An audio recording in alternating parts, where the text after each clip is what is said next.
ఐటీలో ఎంట్రీ కావాలా? Trainee software engineer గా అజా కోడింగ్ ట్యూటర్ లో 2 వీక్స్ ట్రయల్ పీరియడ్ లో వెంటనే చేరండి. బట్ ఆమెకి బాగా ఇష్టమైంది, మాకు అర్థమైంది సినిమాలో చూసినప్పుడు లైఫ్ స్టైల్ మంచిగా బతకాలి, మంచిగా ఉండాలి, మంచి చీరలు కట్టుకోవాలి, మంచి బంగారం వేసుకోవాలి, హ్యాపీగా ఉండాలి, పిల్లలు బాగుండాలి, ఇలాంటి లైఫ్ స్టైల్ ఎక్కువ కనిపించింది. ఎందుకంటే ఆ ఇల్లు చూసినప్పుడు కానీ ఆ వైభోగం ఏంటో అర్థమైంది మా అందరికీ. అప్పుడులో చెప్పేవాళ్ళు చాలామంది, అప్పుడులోనే ఫస్ట్ వెండితో స్విమ్మింగ్ పూల్ కట్టించిన ఏకైక నటి అంటారు. వాస్తవం అమ్మది? వెండి కాదు వెండితో కాదు, పెద్ద స్విమ్మింగ్ పూల్ అండి. చాలా ఇది వెండి అనేది వాడరు మామూలుగా. నా ఉద్దేశం దానికంటే విలువైన వస్తువులు తెప్పించి బాంబే నుంచి కట్టించింది ఆమె. అలాంటి స్విమ్మింగ్ లో వాడిన చిప్స్ ఉన్నాయి, ఏమి చిన్నదప్పుడు వీళ్ళందరికీ అక్కడే స్విమ్మింగ్ నేర్చుకున్నారు. ఆ చిప్స్ ప్రత్యేకంగా బాంబే నుంచి ఆర్డర్ చేసి తెప్పించి, అది జీడి పిక్క ఉంటుంది చూసారా, ఆ షేప్లో ఉండేది, జీడి గింజ ఆ షేప్లో కట్టించింది అనమాట. ఆ రోజుల్లో ఆ మాదిరిగా ఎవరు కట్టించేవాళ్ళు కాదు, ఏదో రెక్టాంగులర్గా కట్టించేవాళ్ళు, స్క్వేర్గా ఉండే. కానీ అంత ఏదైనా సరే అందంగా ఉండాలి, పర్ఫెక్షన్ ఉండాలి ఆమె లైఫ్లో ఏదైనా సరే. అది ఇంకెవరి దగ్గర ఉండకూడదు అనేది చెప్పలేం, కానీ అందంగా బాగుండాలి తను, అది ఈమెకు వచ్చింది. యోగా చేస్తుంటుంది, ఏదో ఎక్సర్సైజ్ చెప్తుంటుంది, ఏదైనా సరే పర్ఫెక్షన్, అంత ఇదిగా ఉండేది. అప్పుడులోనే ఎక్కడి నుంచో వచ్చి చూసి వెళ్ళిపోయేవాళ్ళు ఆ ఇంటిని. అలాంటి డిజైన్తో కట్టించారు, కొన్ని కోట్లు పెట్టి కట్టారు ఆ రోజుల్లో అనేవాళ్ళు. వెళ్ళి 62వ సంవత్సరం, అది 1962. ఆ సంవత్సరం ఆమె దగ్గరగా 20 సినిమాలు ఏమో చేసిందట. 1962 చాలా దాన ధర్మాలు చేసింది. మా నాన్నగారు ఊర్లో వడ్డివారిపాలెం అనే రేపల్లి దగ్గర, గుంటూరు జిల్లా, అక్కడ స్కూల్ కూడా కట్టించింది ఆమె. ఎక్కడో ఉండే మారుమూల గ్రామంలో, అది చుట్టుపక్కల ఉండే వాళ్ళందరికీ విద్యా సౌకర్యం కలిగి దానిలో ఉండేవాళ్ళు పెద్ద పెద్దవాళ్ళు అయి ఉన్నారు. ఇప్పుడు చాలా మంచి స్కూల్. ఆ టైంలో అక్కడ భారతీయ విళ ఆ ఉత్సవం జరిగినప్పుడు ఆయన పేరుతోటి, అంటే ఆయన మీద ఉండే అభిమానం, దానికి ఒక రకంగా ఎడ్యుకేట్ చేసింది కూడా వీళ్ళ నాన్నగారు ఆమె. అన్నిట్లో సినిమా విషయంలో ఆమె ఎంత దిట్టో, మిగతా విషయాల్లో ఆయన చాలా విజ్ఞానవంతుడు, వెరీ ఇంటెలిజెంట్, వెరీ నాలెడ్జబుల్, అన్ని రకాల వాటిల్లో ప్రవేశం ఉంది ఆయన. దాన్ని చెప్పిన ఇంప్రెస్ అయ్యి అక్కడ దానికైనా మొత్తం ఖర్చు ఆమె పెట్టుకుంది. ఆ ఉత్సవాలకైన ఖర్చు మొత్తం ఆమె పెట్టుకుంది. అక్కడ పేదవాళ్ళని అడిగిందట, వచ్చిన వాళ్ళు మీకు ఏం కావాలి సౌకర్యం అని అడిగితే, మాకు మంచినీళ్ళు లేవండి, మా ఇక్కడ నాకు మంచినీళ్ళ వసతి చేసి పెట్టమంటే ట్యాంక్ కట్టించింది ఆమె.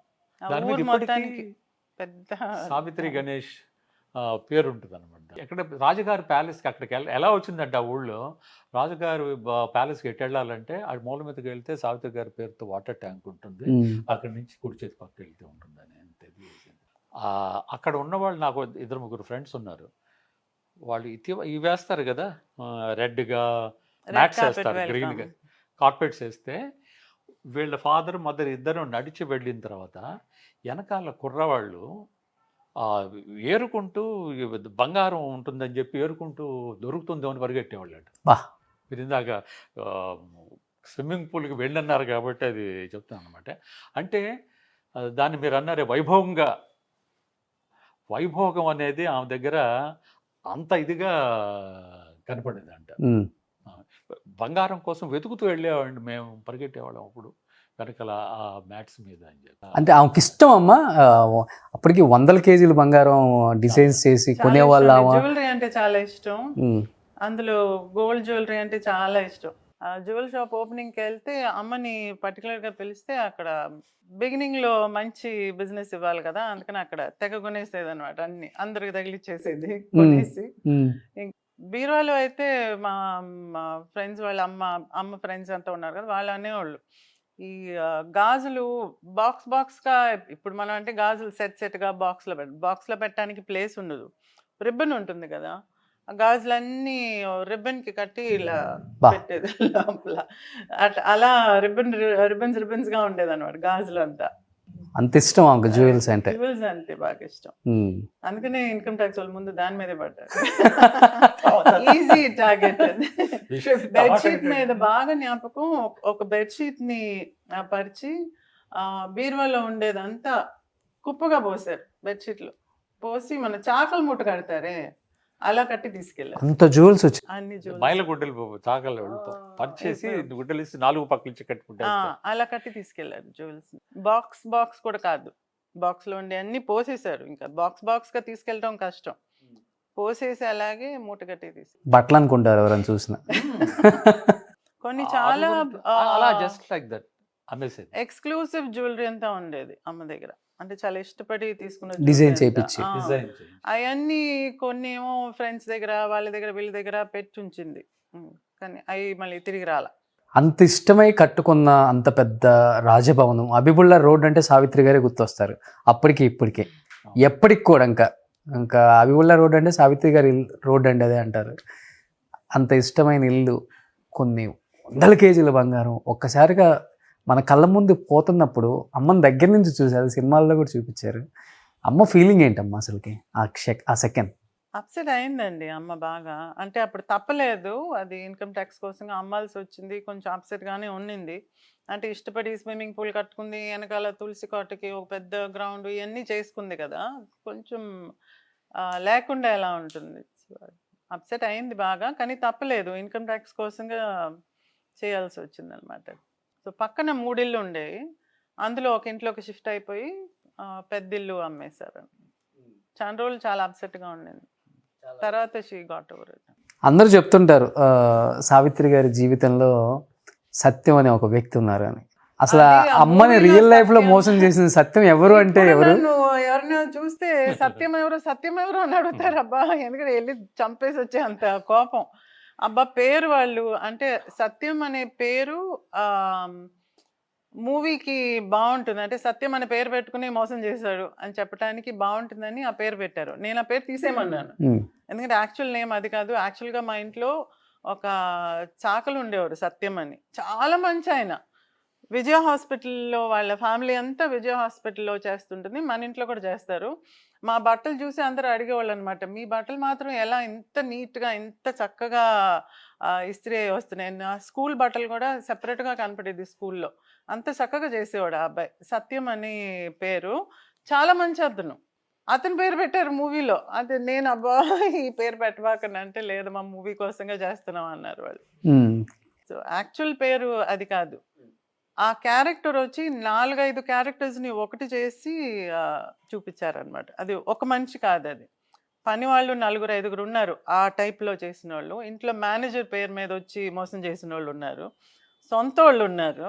వాళ్ళందరూ కలిసి మోసం చేసి అమ్మని అట్రాక్ట్ చేసి దాన్ని ఒక ఫిలిం తీయాలని మొదలుపెట్టి, ఆ ఫిలింలో చాలా డబ్బులు పోగొట్టి, అది ఆయన వచ్చి ఆపి ఆ ఫిలింని, ఇదంతా జరిగిందనమాట. తర్వాత వాళ్ళు మా మీద ఏదో పెద్ద ఇదిలాగా పోజు కొడతా పోవటం, అదంతా జరిగిందనమాట. దాన్ని మొత్తంగా ఒక క్యారెక్టర్గా సత్యం అనే పేరు మీద చూపించారు. ఊరి నుంచి వచ్చిన వాళ్ళు చాలా మందిని, బంధువుల్ని చాలా మందిని అమ్మ పైకి తీసుకొచ్చింది. చాలా మంది ఇలా మోసం చేసి వెళ్ళిన వాళ్ళే. బంధువులకే నాకు తెలిసి కొన్ని ఎక్కువగా 100 కోట్లు పెట్టేస్తుంటారు బాగా. అప్పుడు ఇప్పుడు లెక్కలో చూస్తే 100 కోట్లు. మా ఇంట్లో పనిచేసే అతనికి వలసరవాకంలో పెద్ద ఇల్లు ఉందండి. ఇంకా దాన్ని బట్టి మీరు చూసుకోండి. ఇప్పుడు అంతా హ్యాపీగా ఉంటున్నారు వాళ్ళు. మోసం చేసినా తినేసినా ఏ పేరు పెట్టినా ఆమె పిల్లలు ఎంత సౌకర్యంగా ఉన్నామో మేము మాకంటే ఎక్కువ సౌకర్యంగా ఆమె దగ్గర పనిచేసిన వాళ్ళు ఉన్నారు. ఆమె దగ్గర పనిచేసిన వాళ్ళు ఇంక్లూడింగ్ మెనియల్ పనులు, ఇంట్లో పరిచారికలు అంటారే అట్లా పనివాళ్ళు మాకంటే మంచి పొజిషన్లో ఉన్నారు. ఎందుకంటే ఇప్పుడు వలసరవాకంలో అప్పుడు వెల్లలకి ఇప్పుడు ఒక గ్రౌండ్ 1 కోటి రూపాయల పైన అమ్ముతుందండి. ఒక అతనికి 4 గ్రౌండ్లు అంటే 25 ఎకరం ఇచ్చేసింది. ఎంత లెక్క ఉంటుందో చూడండి. అలాగే చిన్న ఎగ్జాంపుల్ అది. పనిచేసేవాళ్ళు మిగతా వాళ్ళందరూ కూడా వ్యాపారాల్లో కానీ మిగతా కానీ బాగా స్టేబుల్గా ఉన్నారు. మంచి జరిగింది. ఒకటండి, ఇప్పుడు ఆయన అన్నట్టుగా ఒకళ్ళని తీసుకుని వచ్చి వాళ్ళని స్టెబిలైజ్ చేసినప్పుడు అతను వచ్చి వాళ్ళ ఫ్యామిలీ మొత్తాన్ని తీసుకుని వచ్చి స్టెబిలైజ్ చేశారు. ఇప్పుడు దీనిలో ఏంటంటే వాళ్ళందరినీ మనం చెడ్డవాళ్ళని చెప్పడానికి లేదు, వాళ్ళందరూ హ్యాపీగా ఉన్నారు. ఇంకా మా దగ్గర చాలా ఆప్యాయతగా ఉంటారు, మీ వల్ల కదా మేమంతా బాగున్నాం అని అంటారు, అదంతా కూడా ఉంది. కానీ ఒకళ్ళిద్దరూ ఇలా చేస్తున్నారు, అది మనం కాదని చెప్పలేం. బట్ ఇంతమందికి ఇన్ని విధాలుగా చేసిన అమ్మ కూతురికి కొడుక్కి మాకిచ్చిన ఆస్తులు అనేవి ఉన్నాయమ్మా చివరి రోజులకి? తమ్ముడు కానీ నాకు కానీ హబీబుల్లా రోడ్లో ఉండే 3 ఇళ్ళు ఉండేవి. ఆ 3 ఇళ్ళు మాకు వచ్చినాయి అనమాట. ఆ 3 ఇళ్ళు దానిలో నుంచే తమ్ముడు నేను పంచుకున్నాం. హైదరాబాద్లో 2 ఇళ్ళు, ఇంకా లాస్ట్ మిగిలింది ఆ 4 ఇల్లులు. కొడైకెనాల్లో ఒక ఇల్లు, హైదరాబాద్లో 2 ఇల్లు, టీ నగర్లో 3 ఇల్లు. వీటికి బినామీలకు పోకుండా జాగ్రత్త చేసి కొంత అది ఇబ్బంది పడాల్సి కొంచెం వచ్చిందండి ఇబ్బంది కొన్ని పడ్డాం, ఏళ్ళు. కేసులు అది ఇది పడి మేము కొంచెం మేనేజ్ ఏముందంటే ఇప్పుడు ఇన్కమ్ ట్యాక్స్ వాళ్ళు చేతికి వెళ్ళిన తర్వాత మమ్మల్ని రెంట్ కట్టమన్నారు మేము ఉండే సొంత ఇంటికి. అయ్యో. అంత దూరం పోతారు. అప్పుడు వాళ్ళ మీద అప్పుడు ఫైట్ చేయాల్సి వచ్చింది. లక్కీగా మాకు మంచి లాయర్ కూడా దొరికారండి, రామచంద్రన్ గారని. రామచంద్ర ట్యాక్స్ లాయర్ అన్నమాట. ట్యాక్స్ లాయర్, ఆయన బాగా చాలా హెల్ప్ చేశారు. ఉమ్. మొత్తం కట్టాం. హబీబుల్లా రోడ్లో ఉన్న 3 ఇళ్ళు ఒకటి అమ్మేసి ఆమె పేరుతో ఉన్న ఆమె బాకీలు అని కొన్ని 68 నుంచి జరిగినాయి. 93లో సెటిల్ అయినాయండి. 68లో వాళ్ళు కేసు పెట్టి జరిగినాయి. ఆమె సరిగ్గా చూసుకోక, దగ్గర ఉండేవాళ్ళు సరిగ్గా మేనేజ్ చేయక, లెక్కలు చూసుకోకుండా దాన్ని అట్లాగే ఇది చేశారనమాట. ఆ రోజుల్లో 300-400 కోట్ల ఆస్తి అంటే 80sలో 60sలో. అప్పుడేంటి మామూలుగా స్థిరాస్తులు, వ్యాపారాలు లేవు కదా. వ్యాపారాలు లేవు కాబట్టి సినిమా యాక్టర్లు ఎవరు వ్యాపారాలు చేసేవాళ్ళు కాదు, స్థిరాస్తులు కొనిపెట్టుకునేవాళ్ళు. ఇవి ఇటు తెలుగులోను తమిళ్లోను రెండింటిలోనూ అందరికీ most sought after heroine. Nageswara Rao garu, Rama Rao గారు తెలుగులో, తమిళంలో శివాజీ గారు, జమినీ గారితో 45 సినిమాలు, రామారావు గారితో అదే మాదిరి 45 సినిమాలు, నాగేశ్వరరావు గారితో, శివాజీ గారితో, కొన్ని ఎంజీఆర్ గారితో. ఇన్ని ఎంత ఏమిటనే పట్టించుకునేది కాదంట ఆమె. రెమ్యునరేషన్ ఎంత, ఏంటి, ఏమవుతుందని తీసుకోవడం. కొందరైతే ఇళ్ళు కొనిపెట్టడం, స్థలాలు కొనిపెట్టడం రెమ్యునరేషన్ కింద. హైదరాబాద్లో ఉండేది అట్లా రెమ్యునరేషన్ గారు. యూసఫ్ గూడలో కృష్ణకాంత పార్క్ పక్కన ఇప్పుడు ఫ్లాట్స్ వచ్చినాయి, అక్కడ 2 ఇళ్ళు కొనిపెట్టారు. దుక్పాది మధుసూదన్ రావు గారు కొనిపెట్టారంట రెమ్యునరేషన్కి. ఆమె చెప్పిందే అది రెమ్యునరేషన్. అట్లా చాలా ఇది చేశారన్నమాట. అవన్నీ లెక్కలో తీసుకుంటే మిగిలిన దాంట్లో ఈ రోజున మేము అనుభవిస్తాం. నేనేదో స్టేట్ బ్యాంక్లో ఉద్యోగం చేశాను, అది ఏమాత్రం సంపాదించి నిలబెట్టగలం. ఈ రోజుకు కూడా మేము అనుభవిస్తున్న ఆస్తి మొత్తం ఆమె సంపాదనే. ఇప్పుడు మీరు ఇల్లు బాగుందన్నారే, మేము అక్కడ అది లలిత జ్యువెలర్స్ వాళ్ళకి అమ్మేసి ఆ డబ్బులతో కొన్న ఇల్లు ఇది. మన లలిత జ్యువెలరీస్ గుండాయిన. అది అమ్మేసి ఇక్కడికి ఓకే. ఇక్కడ ఓ ఆ పెద్ద బంగ్లా అది అమ్మేసి మేము పెద్ద బంగ్లా కాదు, పక్కన 3 ఇళ్ళు ఉన్నాయి అవునవును. అందులో ఒకటి 2 ఇళ్ళు మా పేరులో ఉండేది. ఆ 2 ఇళ్ళు ఆ స్థలం, ఆ ఇల్లు అది డెమాలిష్ చేసి అక్కడ అమ్మ పేరు మీద పెద్ద కమర్షియల్ బిల్డింగ్ కట్టాం. అందులో లలిత వాళ్ళు రెంట్కున్నారు.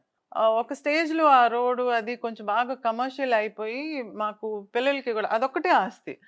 పిల్లలకి కూడా ఏదైనా చేయాలంటే ఒక్క ఆస్తిని డివైడ్ చేయడానికి ఇబ్బందిగా ఉండింది. అప్పుడు మేము ఏమనుకున్నామంటే ఇప్పుడే మనం దీన్ని డివైడ్ చేసేస్తే బెటర్ అని అమ్మాలనుకున్నాం అనమాట. అప్పుడు లలిత జ్యువెలర్స్ వచ్చి వాడు మేము సెంటిమెంటల్గా మాకు ఈ అమ్మ ఆస్తి మేమే కొనుక్కుంటాం, మీరు ఇంకెవరికి ఇవ్వద్దు అన్నారు. అప్పుడు ఆయనకి ఇచ్చేస్తాం. మాకు ఇంకొక సెంటిమెంట్ ఏంటంటే ఆయనకి ఒకటి జ్యువెల్ షాప్, అమ్మకి జ్యువెలరీ అంటే చాలా ఇష్టం. అమ్మకి ఎంత కార్లు పిచ్చి ఉందో ఆయన కూడా అంత కార్లు పిచ్చి. అవును. కిరణ్ గారికి కూడా. అందులో ఆయన అమ్మ అమ్మ అంటే మా దగ్గర చాలా ఆప్యాయతగా ఉంటారన్నారు. నన్ను మీరు తమ్ముడుగా తీసుకుని, నేను తమ్ముడు అనుకోండి అంటారు ఆయన. సో అలా ఆయనకి మొత్తంగా ఆ ప్లేస్ని ఆయనకే ఇచ్చేసాం అన్నమాట.